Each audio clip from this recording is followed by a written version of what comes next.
ঈদের সন্ধ্যায় রাজ্যপালের আমন্ত্রণে লোকভবনে চা চক্রে যোগ দিয়েছেন মমতা বন্দ্যোপাধ্যায়। গাড়ি থেকে নেমেই তৃণমূল নেত্রী জানিয়ে দেন, কোনো বৈঠক বা আলোচনা নয়, স্রেফ সৌজন্য সাক্ষাৎ করতে রাজ্যপাল RN রবির কাছে এসেছেন তিনি। বেশ কিছুক্ষণ লোকভবনে থাকার পর বেরিয়ে যান তিনি। ভোট প্রচার শুরুর আগেই তৃণমূল নেত্রী মমতা বন্দ্যোপাধ্যায় রাজ্যবাসীর কল্যাণ চেয়ে বগলামুখী মন্দিরে গিয়ে পুজো দিয়েছেন। মমতা বন্দ্যোপাধ্যায় যাওয়ার আগে লোকভবনে গিয়েছিলেন সুকান্ত মজুমদার। নিজেই জানিয়েছেন, তিনি যেহেতু রাজনৈতিক লোক, তাই রাজনৈতিক কথা হয়েছে। ভোট পরবর্তী হিংসার কথা নিয়েও সরব হয়েছেন। মার্চের শুরুতেই রাজ্যপাল বদলের নজিরবিহীন ঘটনা ঘটে। বিধানসভা নির্বাচনের আগে হঠাৎ করে পদত্যাগ করেন CV আনন্দ বোস। তার জায়গায় তামিলনাড়ুর রাজ্যপাল রবীন্দ্রনাথ রবিকে বাংলার রাজ্যপাল হিসেবে দায়িত্ব দেওয়া হয়। 12ই মার্চ শপথের দিন বাংলার সংস্কৃতি এবং আতিথেয়তার কথা নতুন রাজ্যপালকে জানিয়েছিলেন মমতা বন্দ্যোপাধ্যায়। বলেছিলেন, বাংলাকে যারা ভালোবাসে, বাংলাও তাদের ভালোবাসে।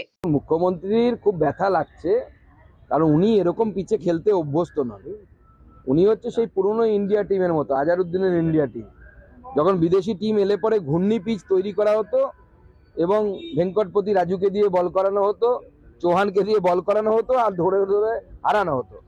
এখন মুখ্যমন্ত্রীকে খেলতে দেওয়া হচ্ছে অস্ট্রেলিয়ার সুইং পিচে, তাই মুখ্যমন্ত্রী ভয় পাচ্ছেন।